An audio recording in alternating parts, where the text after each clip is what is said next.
أعوذ بالله من الشيطان الرجيم. بسم الله الرحمن الرحيم. الحمد لله رب العالمين، والصلاة والسلام على أشرف الأنبياء وسيد المرسلين وحبيب إله العالمين أبي القاسم محمد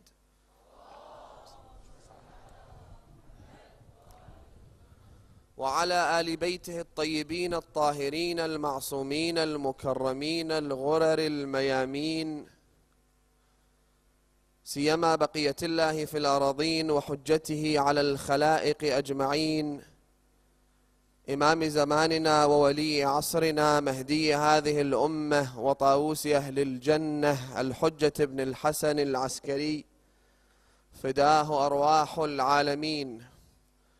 قال الله الحكيم في محكم كتابه الكريم: ومن يعمل صالحا من ذكر أو أنثى وهو مؤمن فلنحيينه حياة طيبة. آمنا بالله. صدق الله العلي العظيم. The new Hijri year has just begun, only 5 days ago. And unlike other cultures and other nations, we don't celebrate the beginning of the new year. We see nothing festive about this season. We don't celebrate. There's nothing joyous in this season for us, because the beginning of the new Hijri year reminds us of our great loss, of the master of martyrs, the commander of the youth of paradise, Imam Hussein, peace and blessings be upon him.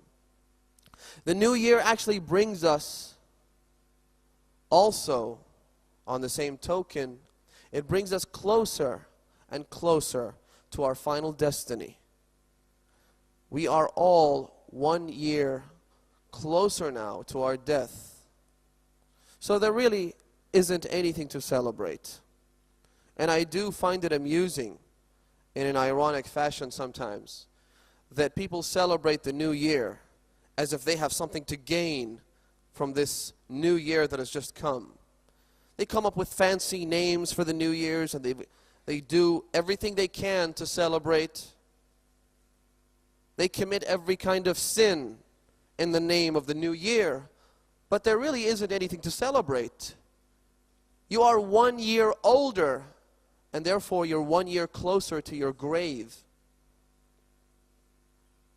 The best time to laugh, it seems, is not right now.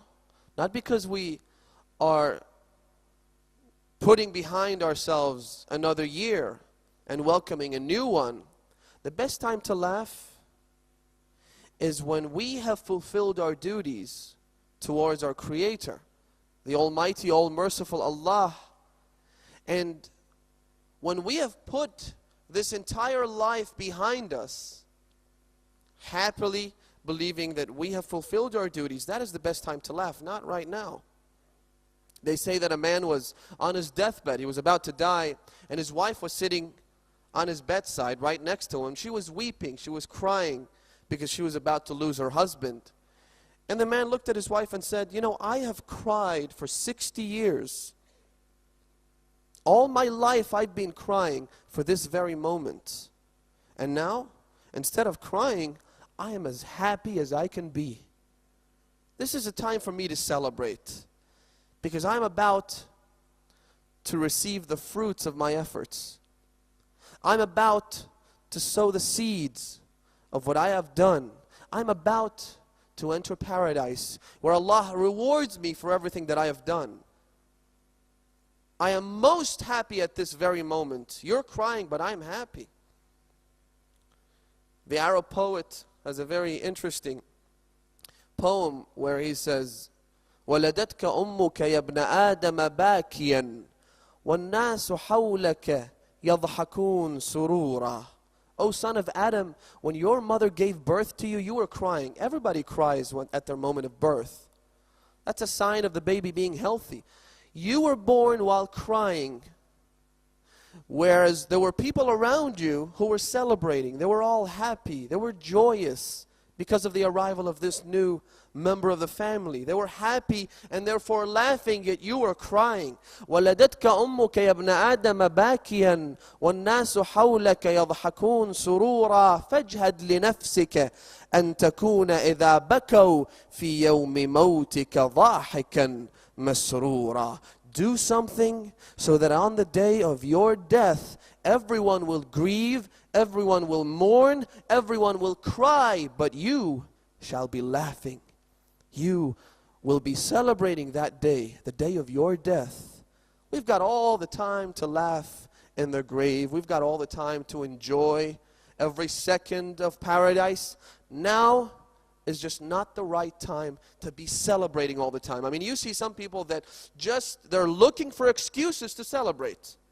They get a promotion at work, they celebrate.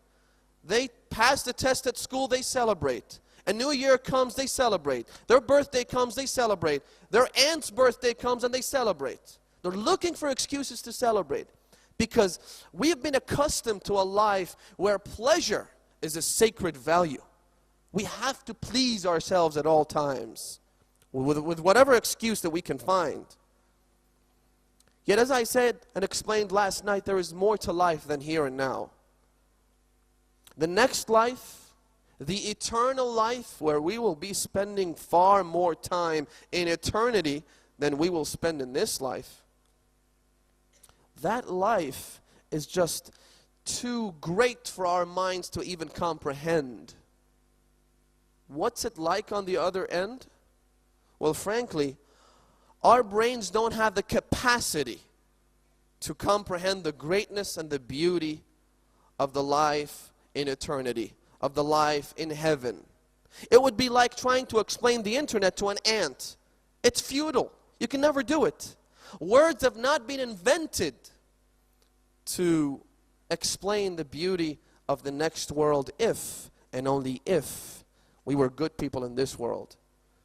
Because you can't expect to be rewarded if you were a sinner. Just as you can't expect your teacher to give you a good mark if you spent the entire academic year celebrating, having fun, but not really doing what you're supposed to do. And what we are supposed to do in this world is what I'm trying to explain to you tonight. In order to enjoy the next world, we have to have a plan, my friends. And last night, I touched upon this topic a little bit. And I feel that it's important to expand the topic a little further so that we can come out of the ambiguous nature of our lives. This sense of vagueness that we have all around us. As I explained, you will never see a builder building a house or a building and would tell you, I'm not sure what I'm building. I'm just trying to go along with the building process. I'll just use some bricks here and some windows there and some doors over here, and then I'll see what I can come up with. You'll never see that. Yet our lives, most of the time, if not all the time, whenever you ask someone a question of what is your purpose of your life, they'll tell you, look, I'm just trying to, go through life. I'll see what this path takes me. I'm not quite sure what I want to do with my life. I'll just see where I end up going. And that is wrong, my friends. A pilot who's about to board a plane and fly it, first has a goal, has a destination, knows exactly where he's heading. Second, he has a plan. He knows exactly what route to take, what path to avoid, whether to fly high or fly low, at what altitude, and all the other different factors that are involved in flying. And then finally, a pilot has a contingency plan. A pilot also knows that if there was a problem along the way, these are the steps and measures he needs to take. They're always prepared for what is to come. They're always prepared for the unexpected. They expect the unexpected, which is why they show you this video at the beginning of every flight before you fly. They tell you, look, even if you're a frequent traveler, you're supposed to watch this video. You're supposed to know where the exit doors are. You're supposed to know how to get out of the plane if there's an accident or if the plane comes down in emergency landing. And so there is always a contingency plan. The pilot knows exactly what to do if there is turbulence along the way. The pilot knows exactly what to do if another plane flies in the close proximity of his plane. And so we are supposed to have a destination. And of course, you know, you might ask a faithful person, someone who fears God, someone who is devout in his faith.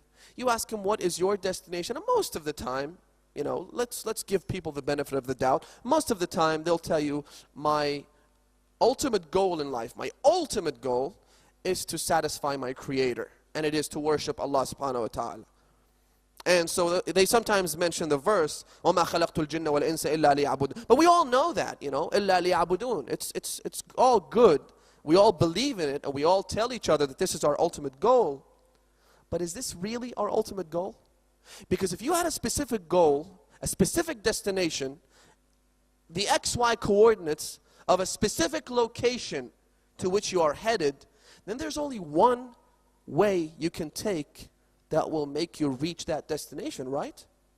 I mean, this is why when we recite Surah Al-Fatiha every day, every single day, and we recite it 10 times a day, اهدنا الصراط المستقيم. We ask Allah Almighty 10 times a day to guide us to the straight path. The Prophet was once with his companions, and he took a wooden stick, and he drew a line in the sand, and then he drew other lines that stemmed from that main straight line. And he said, this is the straight path that leads to Allah. Those other lines, even though they start from this line, but because they stem away from it, they deviate away from the straight path, they will not take you to your final destination. There is no curved way to Allah. A curved way takes you to anything but Allah. There's only one straight path. And then the Prophet said, upon each and every single one of those deviated lines stands a devil. And the devil's there in order to make you stay on that line rather than go back on track on the main straight path. There's only one straight line. And so if you have a specific destination, we all say it's Allah. We then have to have a plan. You know, it's like if you went to Rome and you had a plan, you had a map of, say, Paris. The map can be as detailed as possible. It could be, you know, on a CD-ROM or a DVD or something with pinpoint accuracy, but it's the wrong plan. You know, this map is for Paris, you're in Rome, so you'll never get anywhere. You might be looking to a location that's right next to your hotel, but you will never get there because you've got the wrong map. So the destination, one. Who is your destination? The one. And that is Allah Almighty. Sometimes they use this term, and I really don't like it. I'm not very happy with it. They say, we do what we do for the pleasure of Allah. This is actually it's a translation of the word rida Allah subhanahu wa ta'ala, but it's an inaccurate translation. It's literal, and it doesn't convey the entire meaning that we would want. The pleasure of Allah subhanahu wa ta'ala is not an appropriate term because Allah, what we do does not please Allah. In other words, Allah doesn't feel good about what we do or feel bad about the sins that we commit. There's no doubt about that. Allah is a transcendent being that doesn't need His creations. He only created us to have mercy on us, as He mentions in the Quran, and as is logically acceptable. Allah subhanahu wa ta'ala doesn't need us. We are the ones that need Him. So pleasing Allah is not an appropriate term, but to seek the acceptance of Allah, I guess, would be a better alternative. The destination must be to seek the acceptance of Allah. Now when you have set that destination for yourself, the plan starts to become more clear. Because then every step you take would be towards that destination. And you would start to think, is this what Allah wants me to do? I remember back in the time when we were studying in the Hawza and in the seminary, and I had a group of classmates, so to speak, very good friends. And one day I told one of them, let's go and drink, buy some juice from the convenience store and drink it. He said to me, but hold on, is this what Allah wants me to do? And I stopped and thought, you know, this is something that no one ever thinks about. If I want to have a drink, I'll just go have a drink. I don't ask myself if God wants me to do this. Yet we are supposed to ask that question. Of course, Allah subhanahu wa ta'ala doesn't want us to live a life of deprivation, a life of suffering. Allah subhanahu wa ta'ala, with His infinite mercy, has allowed us to use the fruits of this world. Allah subhanahu wa ta'ala doesn't want us to live a harsh, terrible, difficult life. The commander of the faithful says to one of his companions, he says, إِنَّ الْمُتَّقِينَ ذَهَبُوا بِعَاجِلِ الدُّنْيَا وَآجِلِ الْآخِرَةِ. The pious people, the pious men, the God-fearing, God-believing men, they are using the readily available fruits of this world as well as the rewards that have been preserved for them in the next world. They enjoy life to the max. Pharaoh, the Pharaoh of Moses, Pharaoh Ramses II, he was a person that obviously, because they thought of this world as all there is, and they didn't believe in the hereafter, people like that would try to make the most of every single second that passes in their lives. And so, if he wished to drink a cold cup of water, then he would try everything in his power to make that drink as enjoyable as possible. And, being in Egypt in that, hot, harsh climate of North Africa, he once wanted some ice. So what he would do is that he'd send his troops, his army, all the way to Damascus. Back in those days, there were no cars, no trucks, no planes, and they would take such a long time to get all the way to Damascus, where the weather was cooler, and it would take them 6 months to get there.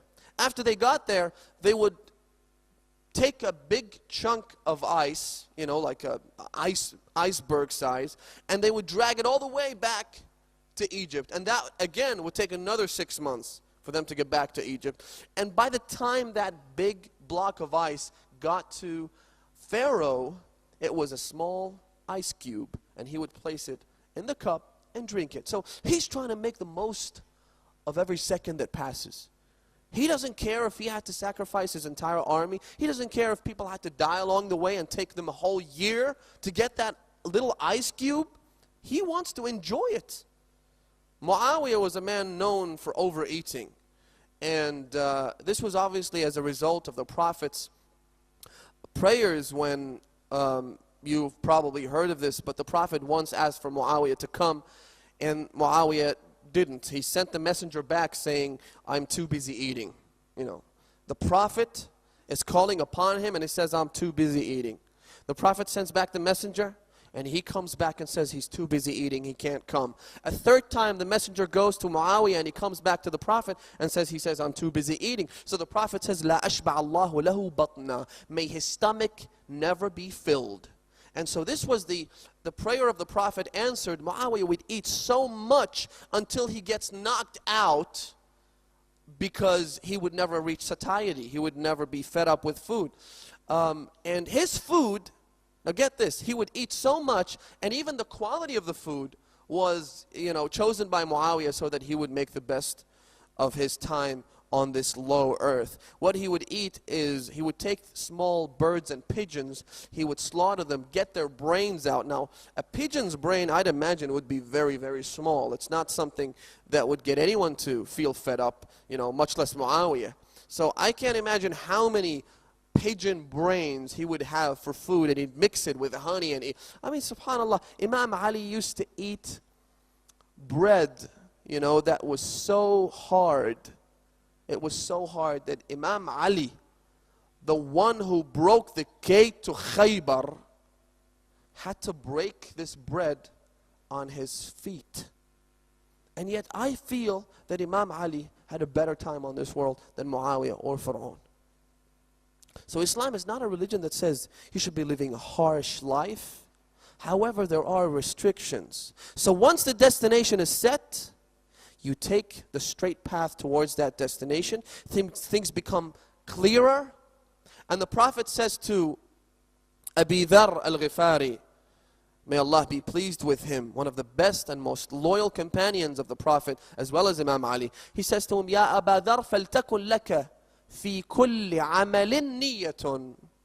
O Abu Dharr, let there be an intention for you in every act that you take in this world, in every step that you take, let there be an intention. What the Prophet means is that let there be a good intention. You should have a good aim. Whenever you want to do anything, every step you take must lead you to something good. Brothers are asking me to have you all rise up to make more room. Rahimallah man dhakara al-qa'ima min ali Muhammad.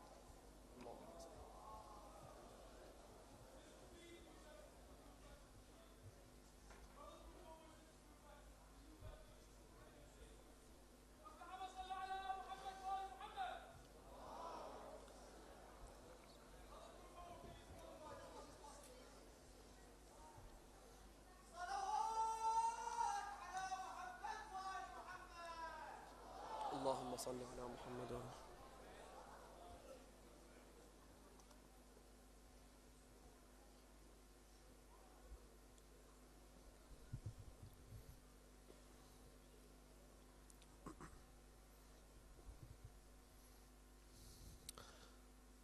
Now, having said all of that,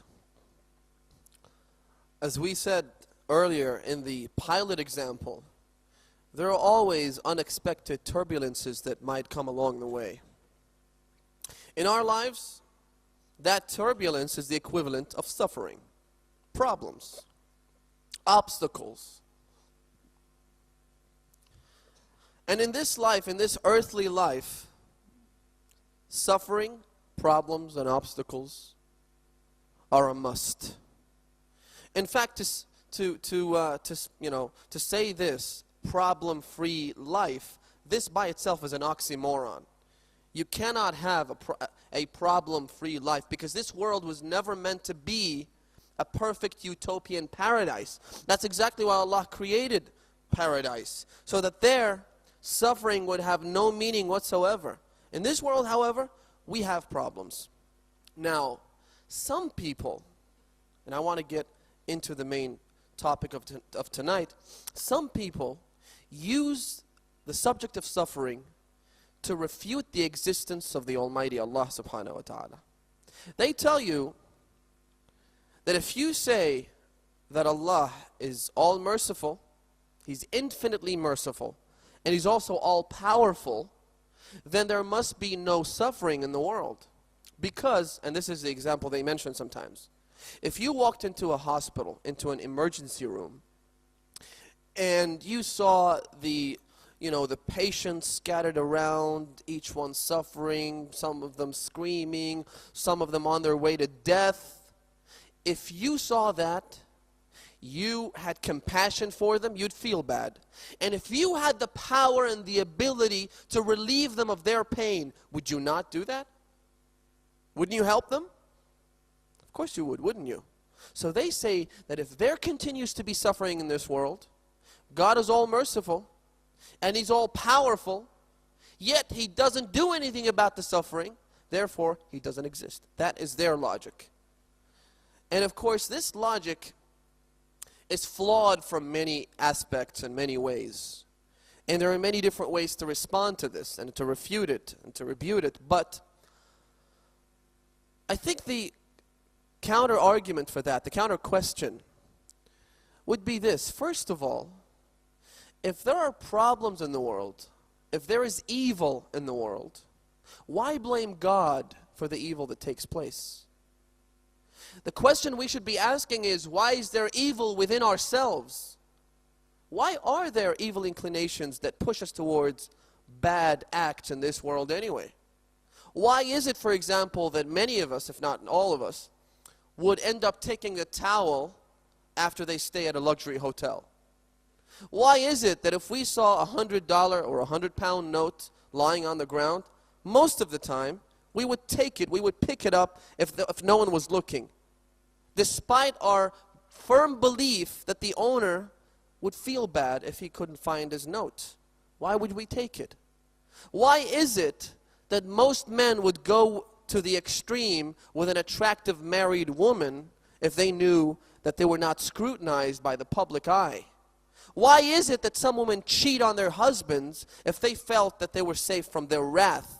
Why is it that there is evil in this world?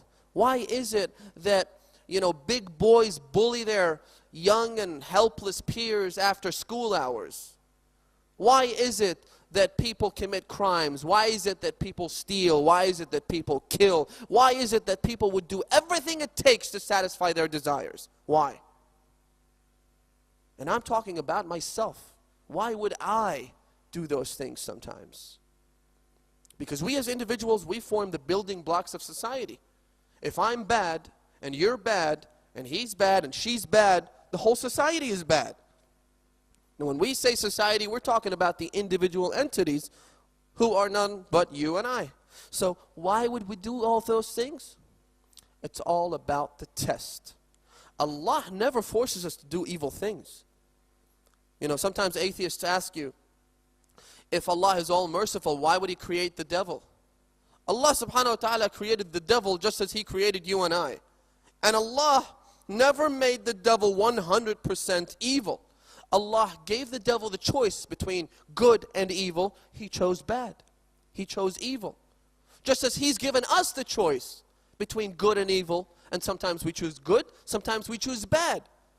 And we know as human beings, I don't need to, use philosophical arguments to prove this to you, but you know within yourself that you are 100% free to choose between good and evil. You can choose to be here tonight, or you could be clubbing. You could choose to, drink some juice or drink alcohol. You could choose to be good to your wife or be bad to your wife. You could choose to pray or not to pray. You could choose to fast or not to fast. No one is forcing you. Allah subhanahu wa ta'ala isn't forcing you.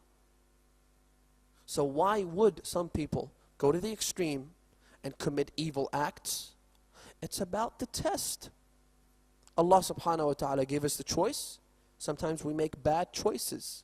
Now, the other question they would ask you is, okay, why doesn't Allah prevent evil?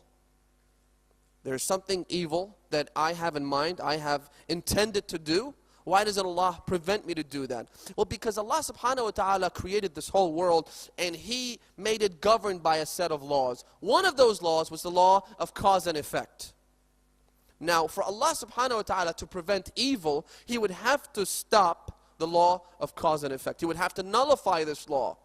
And of course, for that to take place, then the whole universe wouldn't be the universe in which we live today. It'll be a different universe. It'll be a different sort of atmosphere in which we will live. If Allah subhanahu wa ta'ala wanted to stop the law of cause and effect from eventuating, that means no harm or good could be transferred between two people. A father couldn't have mercy on his children and therefore provide for them.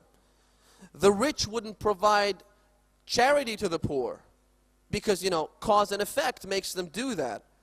They are the cause. The effect is poor people receiving charity.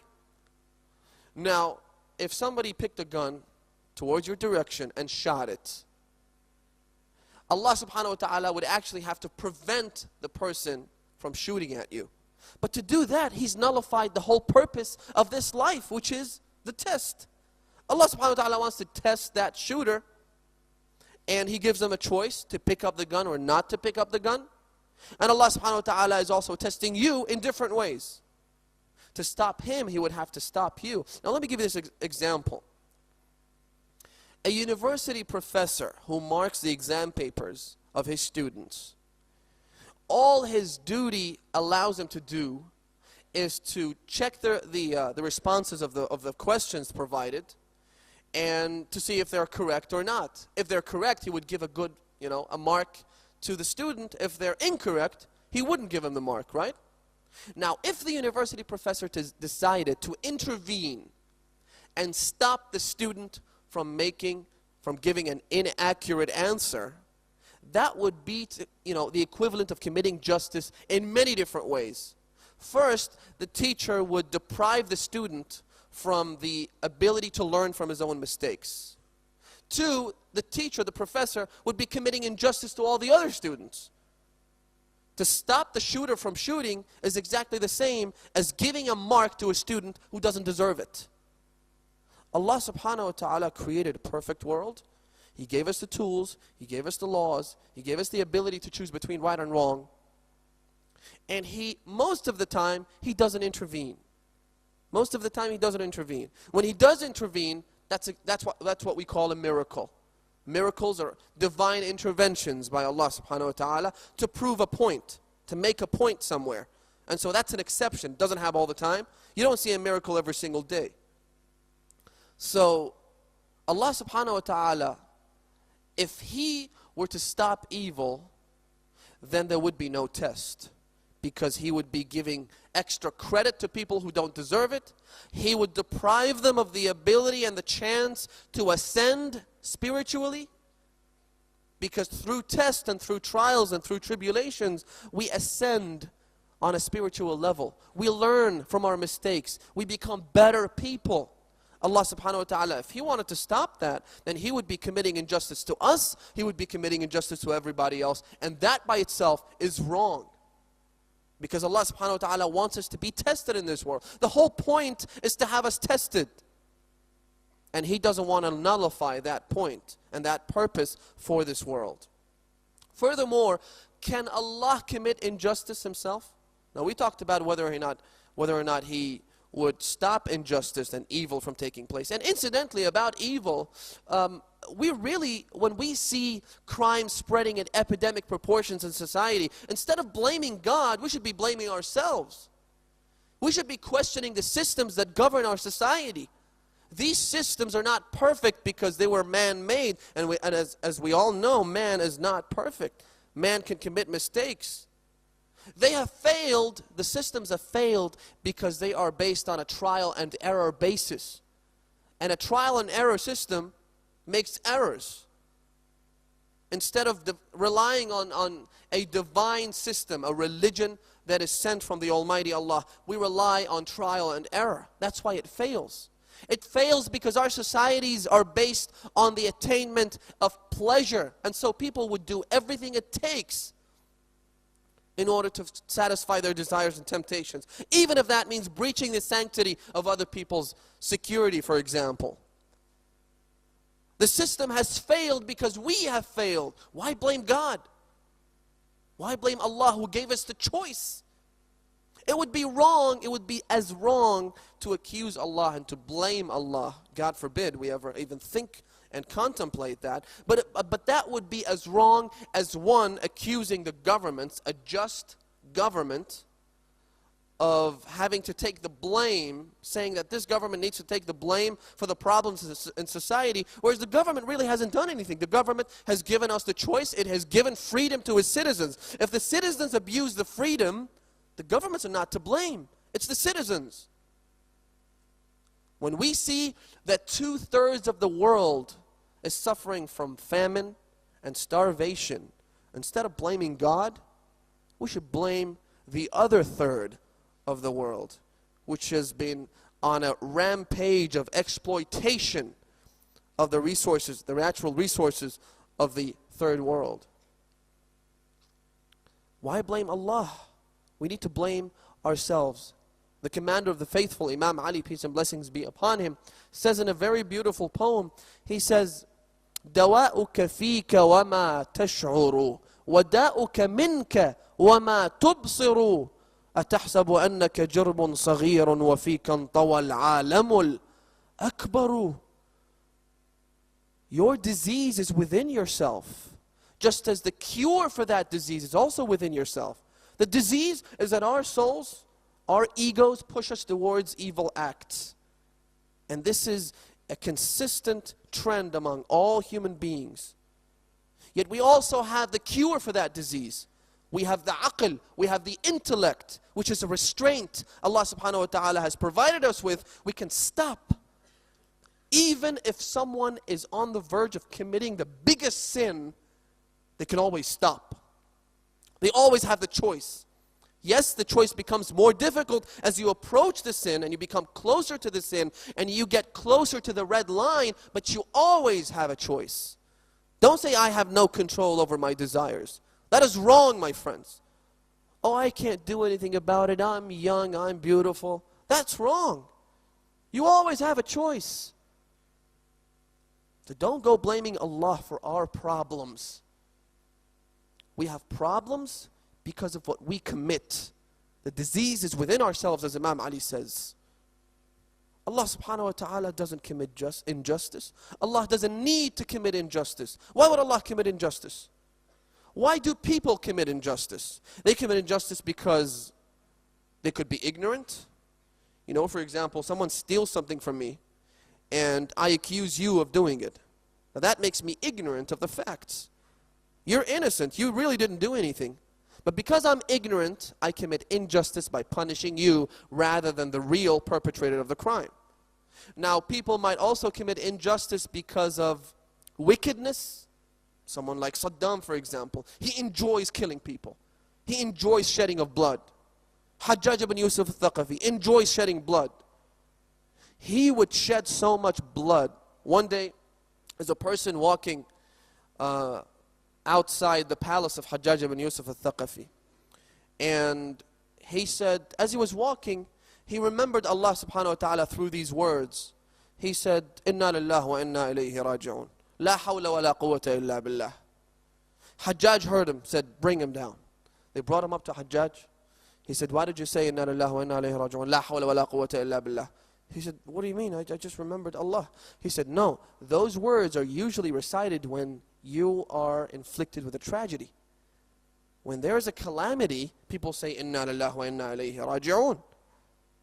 Which is why Allah subhanahu wa ta'ala says in the Quran, الَّذِينَ إِذَا أَصَابَتْهُمْ مُصِيبَةٌ قَالُوا إِنَّا لِلَّهِ وَإِنَّا إِلَيْهِ رَاجِعُونَ. Those who are inflicted with tragedy say that we belong to Allah and to Him is our return. So you must mean, and he's reading his mind here, the mind of that person. He says, you must be saying, in a way, you implied that my government was a tragedy and a calamity, and therefore you're reciting these words. He said, I didn't mean that, I'm just remembering. He said, no, rip his heart out. I want to see his heart because I feel that his heart is a really big one in terms of size. So they ripped the old poor man's heart out. Hajjaj looks at it and says, nah, I thought it was big, but it's really normal size, and he throws it away. Some people have a wicked ego that makes them love the shedding of blood. Allah subhanahu wa ta'ala is not ignorant. Allah subhanahu wa ta'ala doesn't want to seek vengeance from anyone. Allah subhanahu wa ta'ala is not wicked, God forbid. So He doesn't need to commit injustice. Why would He commit injustice? Let me just give you a little story that explains how sometimes we might not know the causes behind certain phenomenon in the world, but our lack of knowledge doesn't prove Allah's lack thereof. Allah subhanahu wa ta'ala is infinitely wise, and so anything He does is based on that wisdom and based on His mercy also.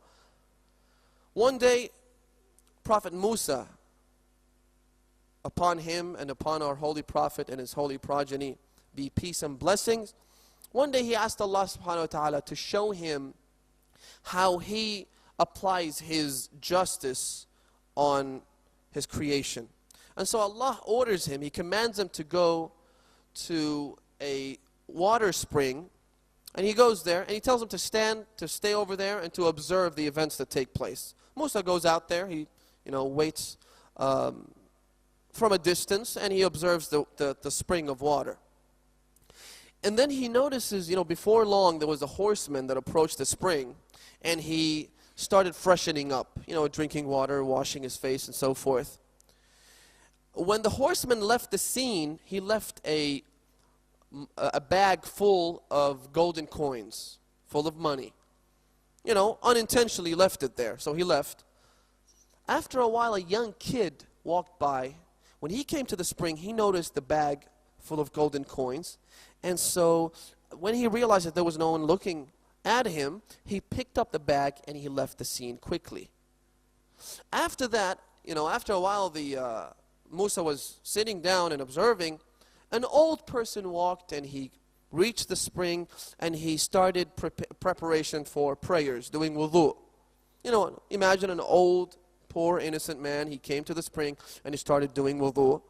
Now, a little while later, the horseman realized that he had lost the money bag. And so he returned to the spring to see if he had left it there. When he reached the spring, he saw that there was no money bag. The money bag was missing, and the old man was there.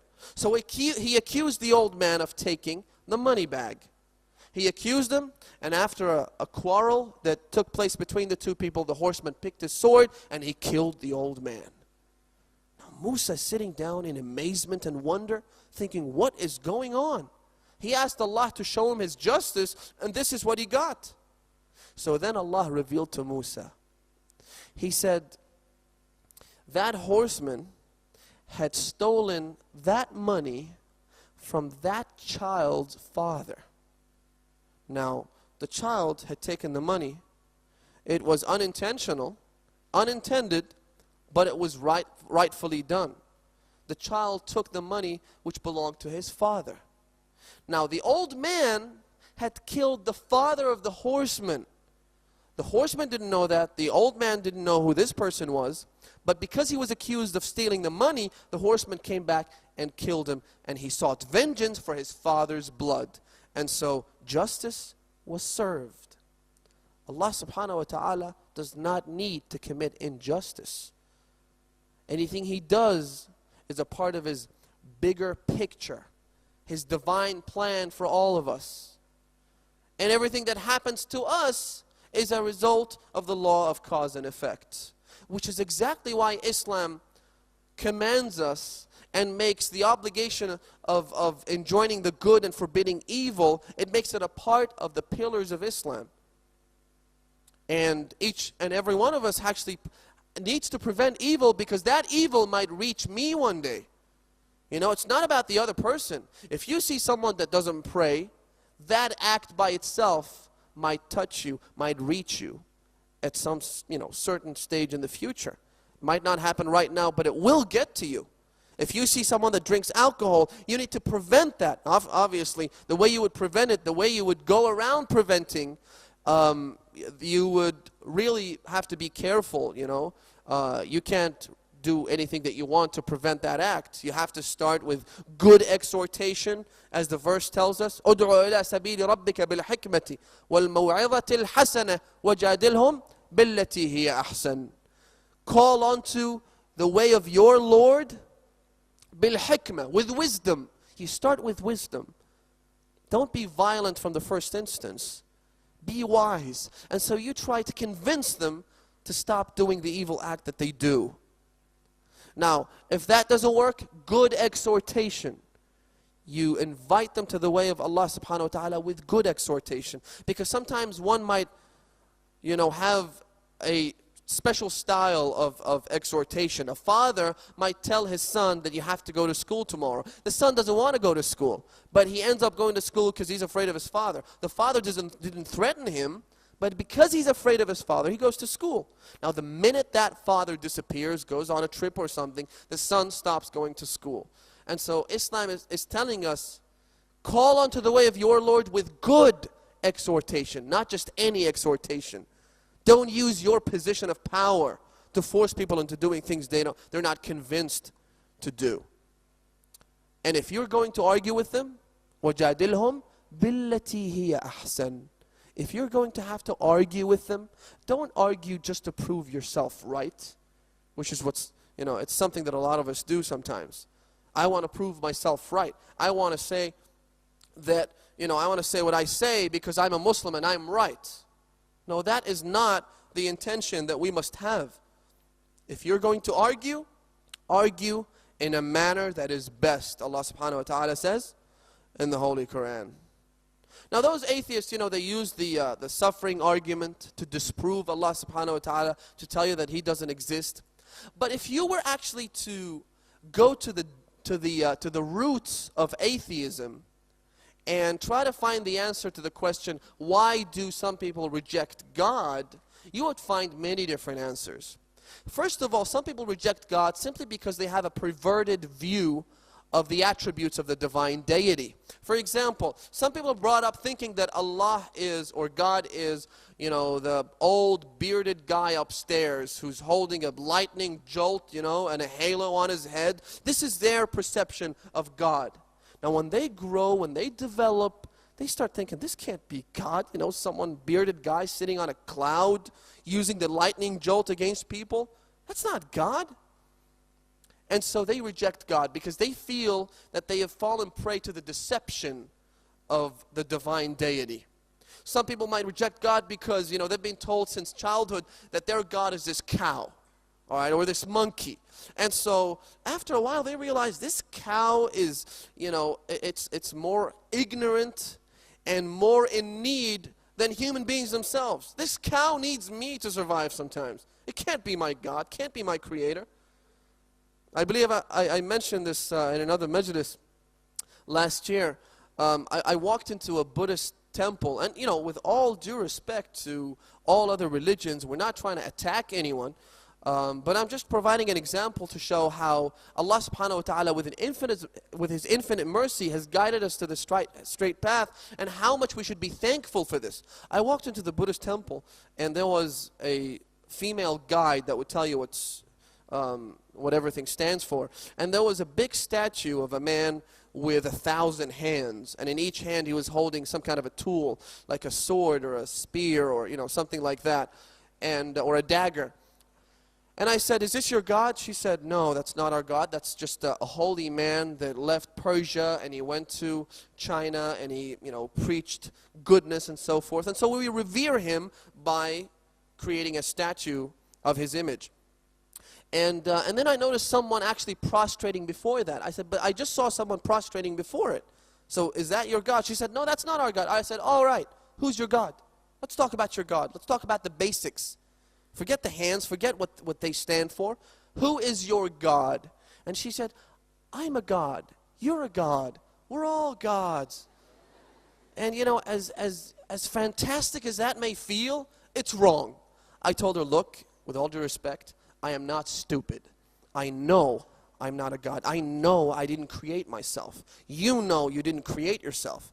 I know that I was just a small kid that needed his parents, that needed them to feed him, that needed everything for his parents to do for him in order to survive. I did not create myself." And she said to me, "Well, then you need to go and discover this within yourself, that you are a God." So some people have this perverted view of God. It's the cow, it's the statue, it's yourself. And so after a while they think that, this can't be right. And so they throw the baby with the towel, as they say. They stop believing in any God. They become atheists because their original perception of God was wrong. And I think the most common reason for rejecting God is this. And that is that we have a natural inbuilt tendency to rebel against superseding ranks. We don't like to be told what to do and what not to do. We hate do's and don'ts. That's why people reject God.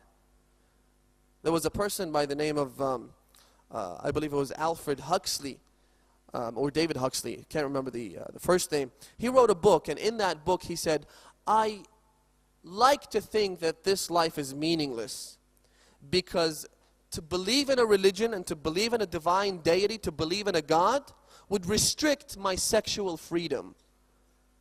So he's actually confessing, I don't want to believe in God. I know there's an abundance of evidence out there. I just don't want to believe in it. I don't want it.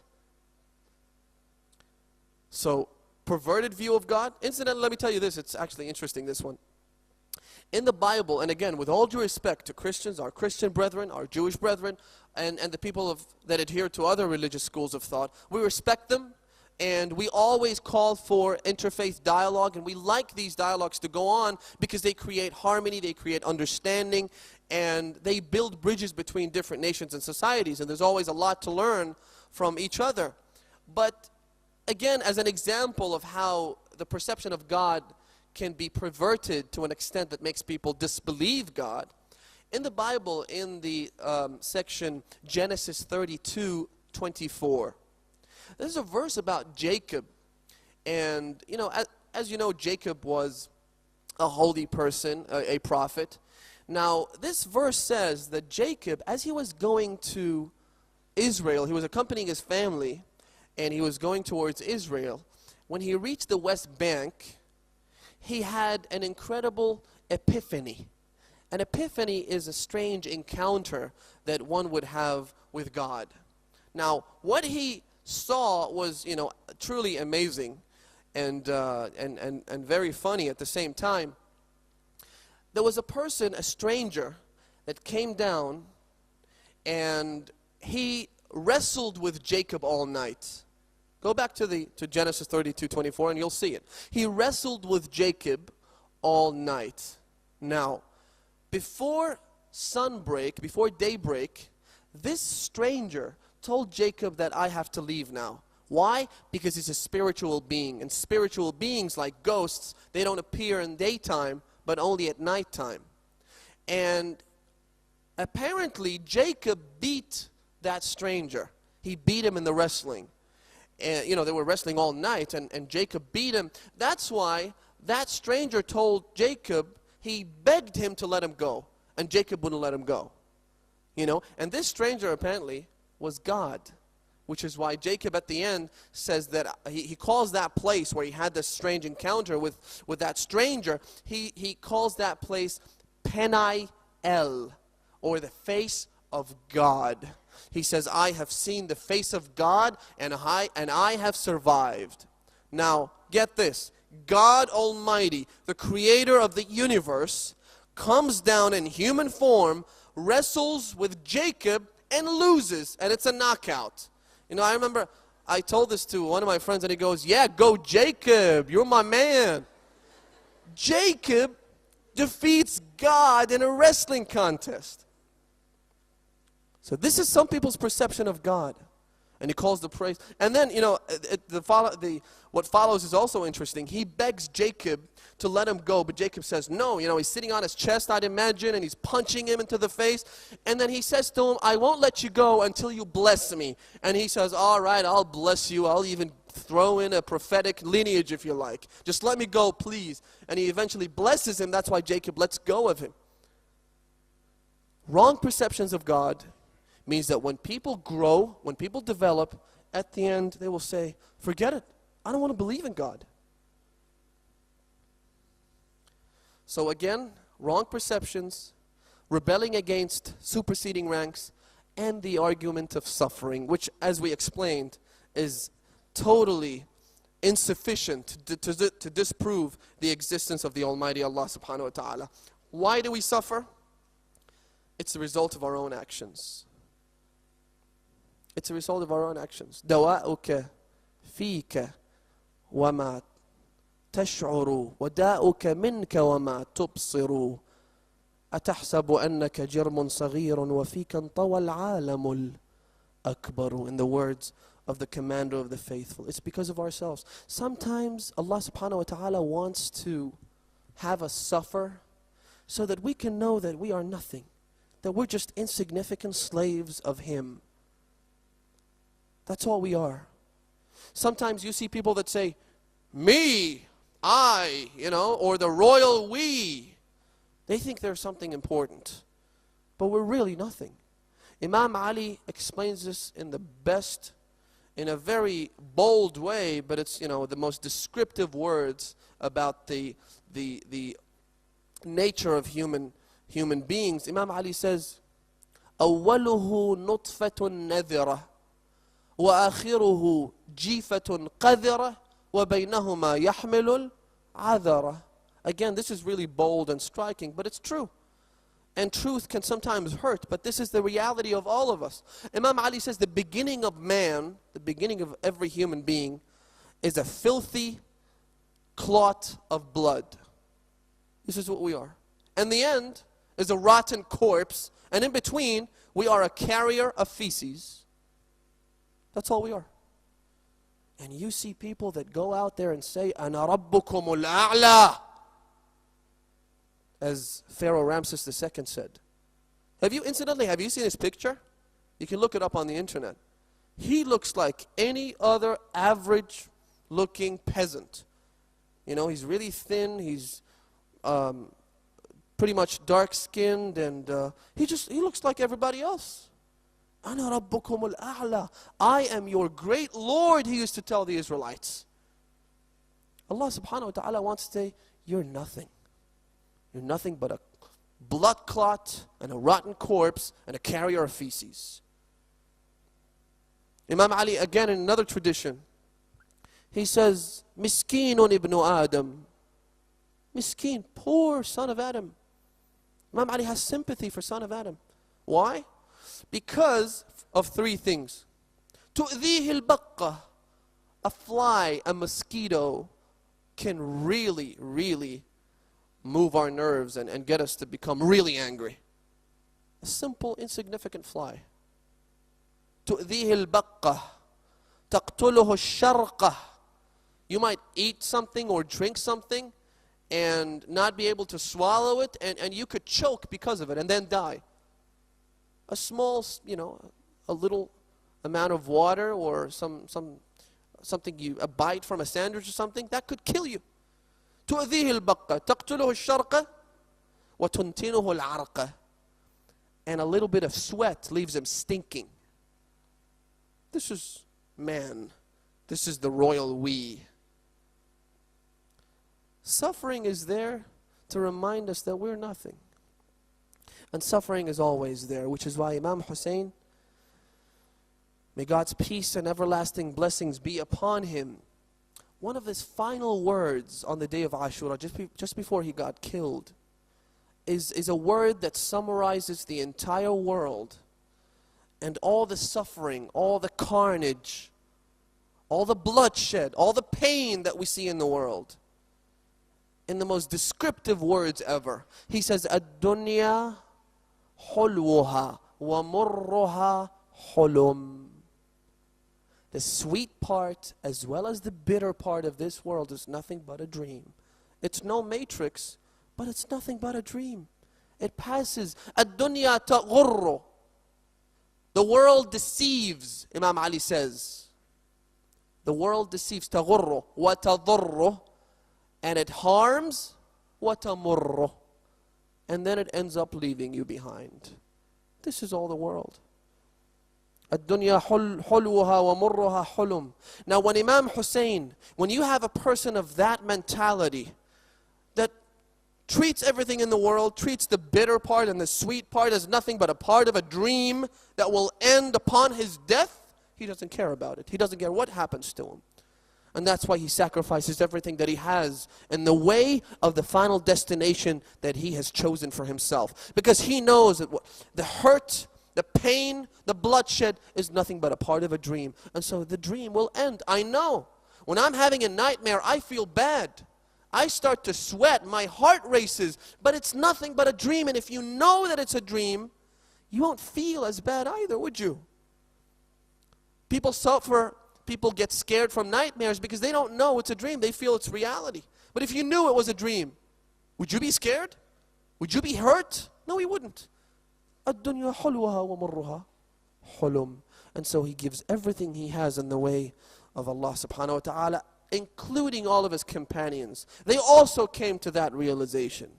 Which is why Imam Hussein, peace and blessings be upon him, sends his cousin, who's also his brother. Imam Hussein says, أخي وابن عمي. He sends Muslim ibn Aqil, the person of tonight. Traditionally we will mourn Muslim ibn Aqil on the 5th night. Imam al-Hussein sends his cousin. Muslim is the son of Aqil, who is the brother of Imam Ali, who is the father of Imam Hussein. In other words, he's Imam Hussein's first cousin. Imam Hussein sends him as his own personal ambassador to the city of Kufa. As Imam Hussein's ambassador, he is well greeted.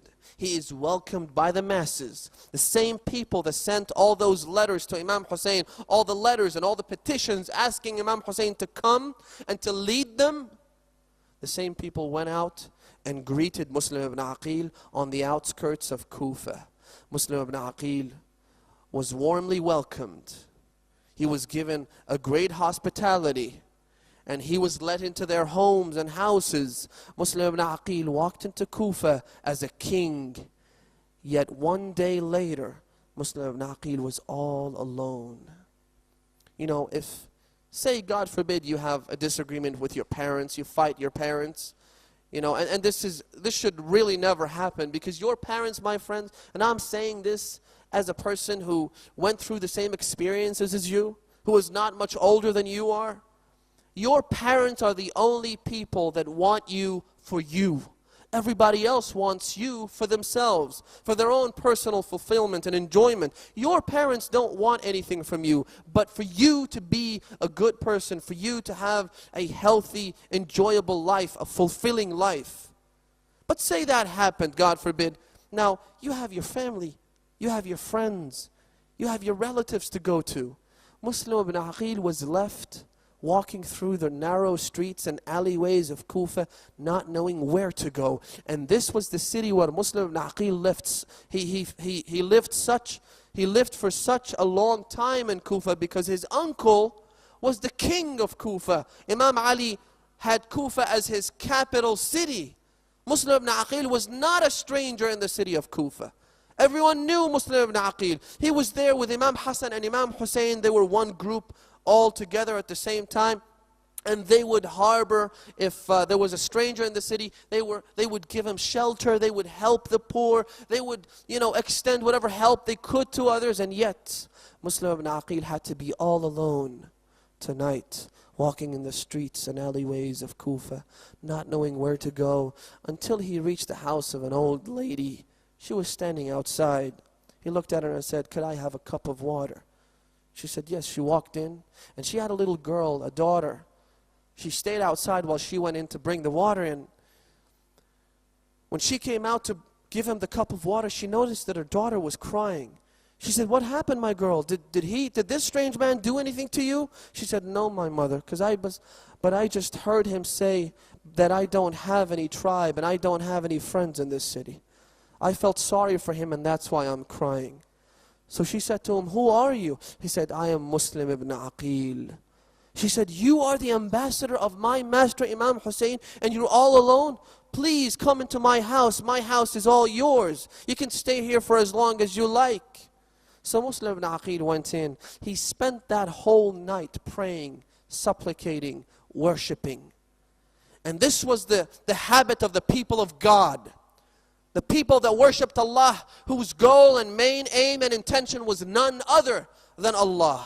He knew that he was going to be killed the next day. Yet he spent that entire night not writing a will, not trying to enjoy life, but praying, supplicating, and worshipping. The next morning, this woman, Tawa, she had a son.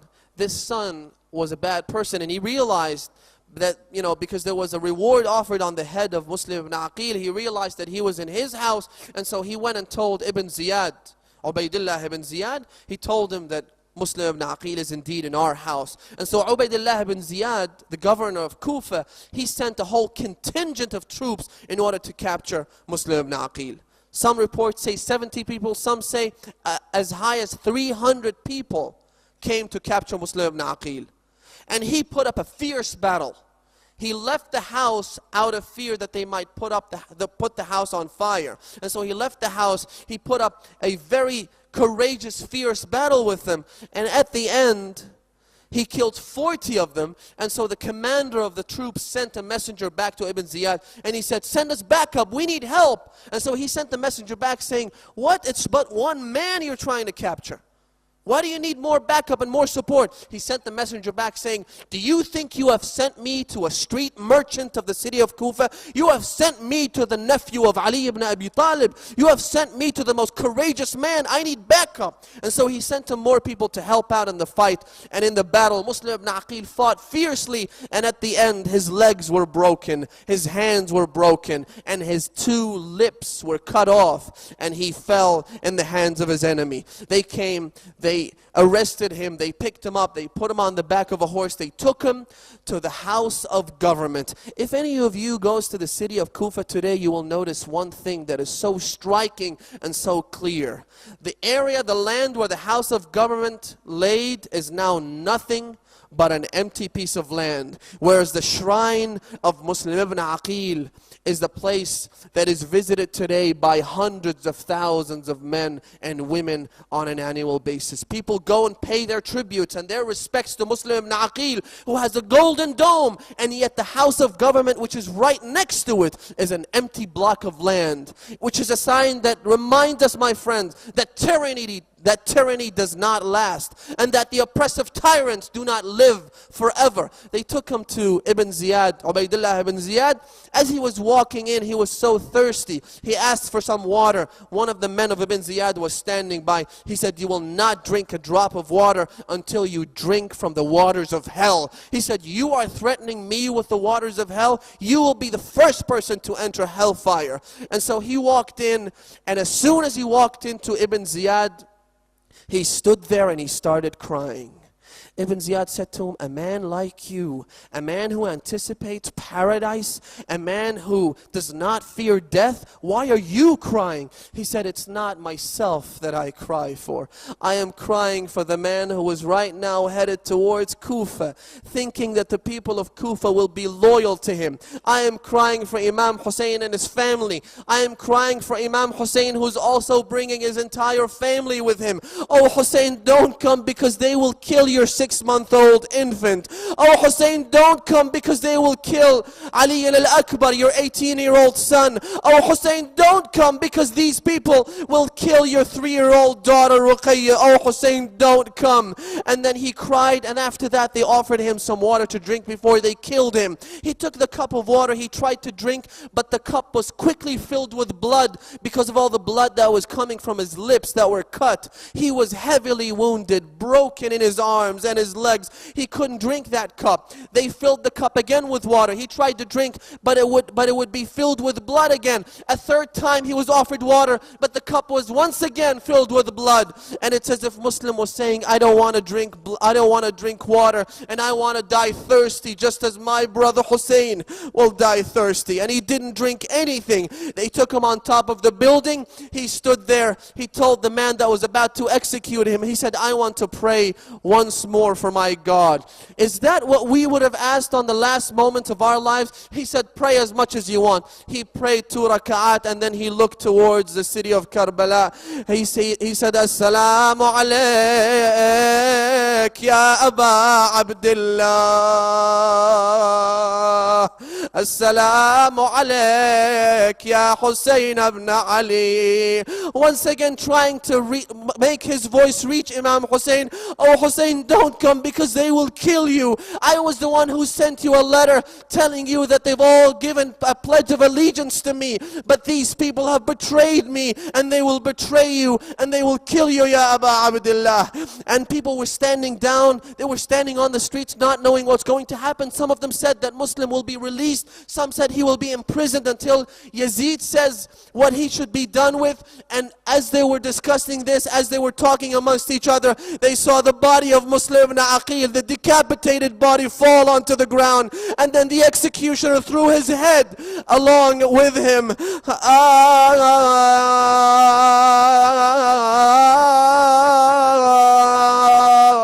Wa Muslima wa Sayyida.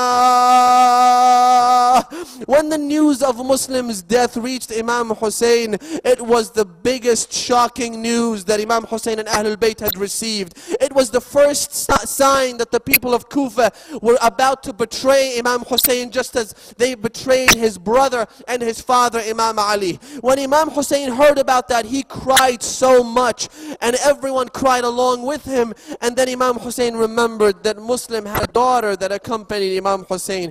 Her name was Hamida. She was only 8 years old. Imam Hussein wanted to break the news to her, and so he went up to the children. He went through the kids trying to find Hamida ibn Muslim until Imam Hussein found her. He sat next to her.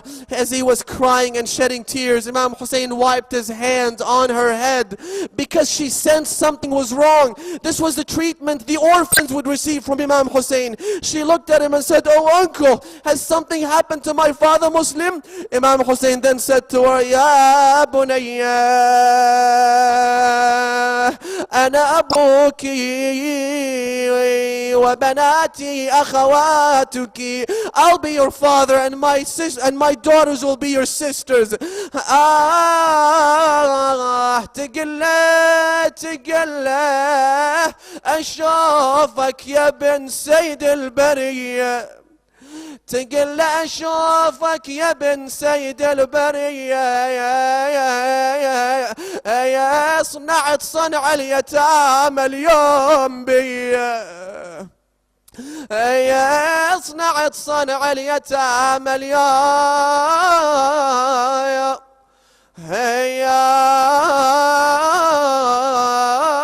بي.